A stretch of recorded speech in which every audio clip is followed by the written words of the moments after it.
அனைவருக்கும் வணக்கம். இன்றைக்கி நம்ம சேனலில் ஒரு சிம்பிளான வெஜ் லஞ்ச் மெனு தான் பார்க்க போகிறோம். வாங்க வீடியோக்குள்ளே போகலாம். இதுக்கு நான் முதல்ல அரிசி ஊற வச்சுருக்கேன் சாதம் வேக வைக்கிறதுக்கு.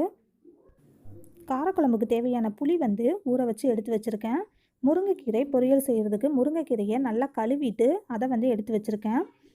அப்புறம் பார்த்திங்கன்னா தக்காளி பழம், கத்திரிக்காய், முருங்கைக்காய், மாங்காய் இது எல்லாத்தையுமே தனியாக எடுத்து வச்சுருக்கேன். இதை கட் பண்ணிக்கிறலாம். இப்போது சாதம் வடிக்கிறதுக்கு அடுப்பில் ஒரு பக்கம் தண்ணி காஞ்சிட்ருக்கு. இப்போ இது நல்லா கொதிக்கட்டும். நாம் அதுக்குள்ளே காய் கட் பண்ணி எடுத்து வச்சுக்கலாம். ஃபஸ்ட்டு முருங்கைக்காய் நல்லா கட் பண்ணி எடுத்து வச்சுக்கிறேன். அடுத்து கத்திரிக்காய் கட் பண்ணிக்கலாம். நான் காரக்குழம்புக்கு மாங்காய் சேர்ப்பேன். மாங்காய் சேர்த்து காரக்குழம்பு செஞ்சிங்கன்னா காரக்குழம்பு ரொம்ப டேஸ்ட்டாக இருக்கும். நீங்கள் இது வரைக்கும் ட்ரை பண்ணது இல்லை அப்படின்னா நீங்கள் ட்ரை பண்ணி பாருங்கள். ரொம்பவே சூப்பராக இருக்கும். இப்போது மாங்காவை கட் பண்ணி எடுத்துக்கிறலாம். மாங்காய் புளிப்பு ஜாஸ்தியான மாங்காய் அப்படின்னா நீங்கள் புளியை கம்மி பண்ணிக்கிறலாம். உங்களுக்கு புளிப்பு எந்த அளவுக்கு தேவையோ அந்த அளவுக்கு மட்டும் நீங்கள் யூஸ் பண்ணிக்கோங்க. அவ்வளோதான். இப்போ தக்காளியை நம்ம கட் பண்ணிக்கிறலாம்.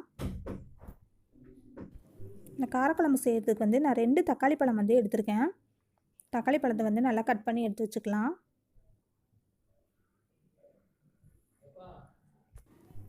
நீங்கள் காய் கட் பண்ண உடனே அப்பப்போ அந்த இடத்த க்ளீன் பண்ணிட்டீங்க அப்படின்னா இடம் நமக்கு சுத்தமாக இருக்கும். அடுத்து 2 வெங்காயம் கட் பண்ணிக்கிறலாம்.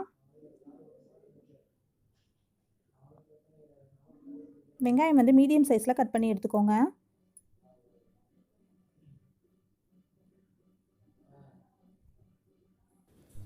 இப்போது காய் கட் பண்ணி முடிக்கக்குள்ளே பார்த்திங்கன்னா தண்ணி நல்லா கொதிச்சிருச்சு. இப்போ நம்ம அரிசி போட்டுக்கிறலாம்.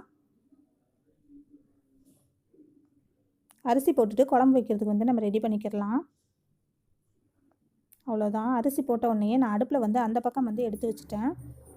இப்போ இந்த சைடு நம்ம ஒரு கடாய் வச்சுட்டு அதில் எண்ணெய் ஊற்றிக்கிறலாம். எண்ணெய் ஊற்றிட்டு அதில் கடுகு போட்டுக்கலாம்.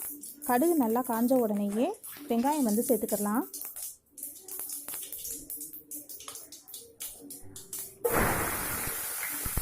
வெங்காயம் சேர்த்து நல்லா வதக்கி எடுத்துக்கிறலாம். வெங்காயம் நல்லா வதங்கட்டும்.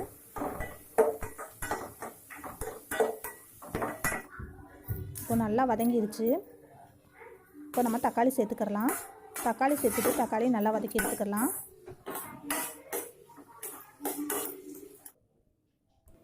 இப்போது கீரை பொரியல் செய்கிறதுக்கு தேவையான தேங்காவை குட்டி குட்டியாக கட் பண்ணி மிக்ஸி ஜாரில் எடுத்து வச்சுருக்கேன். இப்போ வெங்காயம் தக்காளி நல்லா வதங்கிருச்சு. இப்போ நம்ம காயெல்லாம் இதில் சேர்த்துடலாம். சேர்த்து நல்லா வதக்கிடலாம்.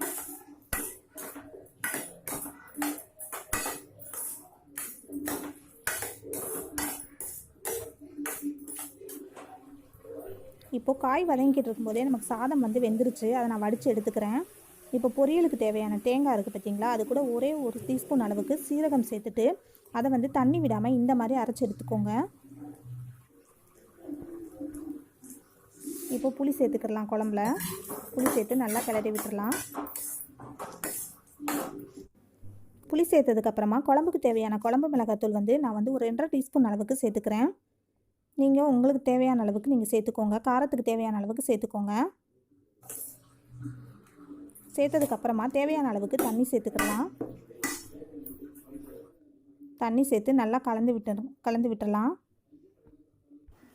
தண்ணி சேர்த்ததுக்கப்புறமா குழம்புக்கு தேவையான அளவுக்கு உப்பு சேர்த்துக்கலாம். உப்பு சேர்த்துட்டு குழம்ப நல்லா மூடி போட்டு ஒரு 10 நிமிஷத்துக்கு நல்லா வேக விட்டுருங்க. வெந்ததுக்கப்புறமா பார்க்கலாம். இப்போது குழம்பு நல்லா வெந்து வந்துருச்சு. கத்திரிக்காய், முருங்கைக்காய் எல்லாமே நல்லா வெந்துருச்சு. இப்போ நான் குழம்புல அரைச்சி ஊற்றுறதுக்காக தேங்காய் அரைச்சி எடுத்து வச்சுருக்கேன். தேங்காவை பொரியலுக்கு தனியாக அரைச்சி எடுத்துருக்கேன். அதே மாதிரி குழம்புக்கு தனியாக அரைச்சி எடுத்துக்கிட்டேன். இப்போது நம்ம பொரியலுக்கு தேவையான வெங்காயத்தை கட் பண்ணி எடுத்துக்கலாம். வெங்காயம் கட் பண்ணி எடுத்ததுக்கப்புறமா ஒரு 4 பூண்டு பல் உரித்து எடுத்து வச்சுக்கலாம். இப்போ குழம்பு நல்லா கொதிச்சிருச்சு. இப்போ நான் அரைச்சி வச்ச தேங்காவை அதில் சேர்த்துக்கிறேன். சேர்த்து நல்லா கலந்து விட்டுட்டு ஒரு 5 நிமிஷம் மூடி போட்டு வச்சுறேன். இப்போது முருங்கைக்கீரை பொரியல் பண்ணுறதுக்கு அடுப்பில் கடாயை வச்சுட்டு கொஞ்சமாக எண்ணெய் விட்டுக்கிறேன். எண்ணெய் நல்லா காஞ்ச உடனே கடுகு சேர்த்துக்கலாம். கடுகு நல்லா பொரிஞ்சதுமே நம்ம நறுக்கி வச்சுருக்கிற வெங்காயத்தை இதில் சேர்த்துக்கலாம். சேர்த்துட்டு நல்லா வதக்கி எடுத்துக்கோங்க. இப்போது வெங்காயம் வந்து நல்லா வதங்கட்டும். இதுக்கு வந்து நான் ஒரு பச்சை மிளகாய் வந்து சேர்த்துக்கிறேன். காஞ்ச மிளகாய் இல்லாதனால பச்சை மிளகாய் சேர்த்துருக்கேன். நீங்கள் காஞ்ச மிளகாய் சேர்த்துக்கோங்க. இப்போ வெங்காயம் பச்சை மிளகாய் வந்து நல்லா வதங்கிடுச்சு. இப்போ நம்ம இதில் வந்து கழுவி வச்சுருக்கிற முருங்கைக்கீரையை வந்து இதில் சேர்த்துக்கிடலாம். சேர்த்துட்டு நல்லா வதக்கி எடுத்துக்கலாம்.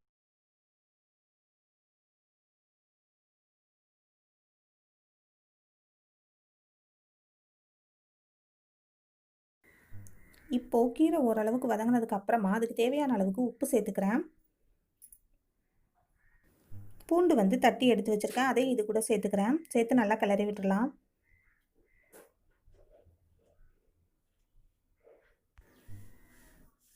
இப்போது குழம்பு வந்து நல்லா எண்ணெய் தெளிஞ்சு வந்துருச்சு. கடைசியாக நம்ம ஒரு துண்டு வெல்லம் வந்து சேர்த்துக்கலாம். வெல்லம் சேர்த்ததுனால காரக்குழம்புக்கு வந்து நல்லா டேஸ்ட் கொடுக்கும். வெல்லம் சேர்த்துட்டு ஸ்டவ் ஆஃப் பண்ணிடுறேன். கீரையை வந்து நல்லா வதக்கி எடுத்துக்கிறேன். கீரை வதங்கிக்கிட்டு இருக்கும்போதே நம்ம ரசத்துக்கு வந்து தேவையானதை ரெடி பண்ணி எடுத்து வச்சுக்கலாம். ரசத்துக்கு வந்து ஒரு 6-7 பல் பூண்டு, 1 ஸ்பூன் சீரகம், 1 ஸ்பூன் மிளகு, 2 பச்சை மிளகாய், கொஞ்சமாக கருவேப்பிலை சேர்த்து இடித்து எடுத்துக்கலாம்.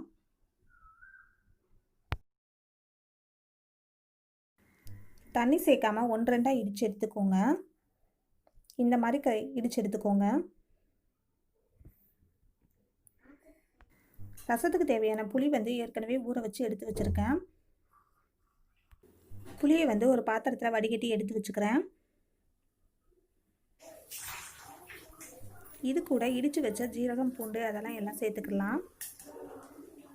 சேர்த்துட்டு கொஞ்சமாக மஞ்சள்தூள் சேர்த்துக்கிறேன். பொரியல் வந்து நல்லா வதங்கிடுச்சு. இப்போ அதுக்கு தேவையான தேங்காய் சீரகத்தை வந்து கடைசியாக சேர்த்துட்டு கிளறி விட்டுக்கலாம். ரசத்துக்கு வந்து 1 ஸ்பூன் மஞ்சள் தூள், 1 ஸ்பூன் பெருங்காயத்தூள் சேர்த்துக்கிறேன்.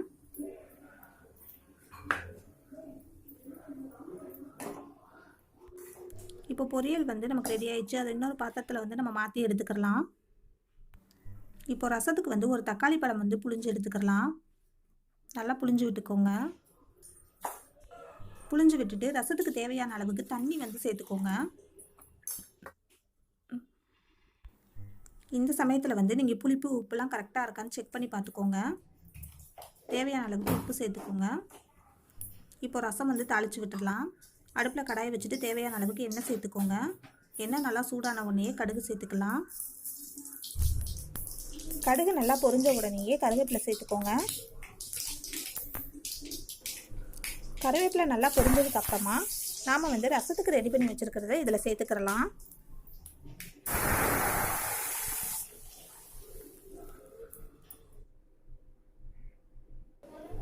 அதுக்கப்புறமா இதில் கொத்தமல்லி வந்து சேர்த்துக்கோங்க. சேர்த்துட்டு அடுப்பை சிம்மில் வச்சுட்டு ரசம் வந்து நுரக்கட்டி வர்ற வரைக்கும் அப்படியே விட்டுருங்க. ரசம் வந்து கொதிக்கக்கூடாது. இந்த மாதிரி நுரக்கட்டி வந்த உடனே ஸ்டவ்வை வந்து ஆஃப் பண்ணிடுங்க. அவ்வளோதாங்க, சூப்பரான லஞ்ச் வந்து நமக்கு ரெடி ஆயிடுச்சு. சாதம், கத்திரிக்காய், முருங்கைக்காய், மாங்காய் போட்டு காரக்குழம்பு, ரசம், முருங்கைக்கீரை பொரியல், இது கூட மாம்பழம் சேர்த்து இன்றைக்கி லஞ்ச் வந்து நாங்கள் ஃபினிஷ் பண்ணிட்டோம்.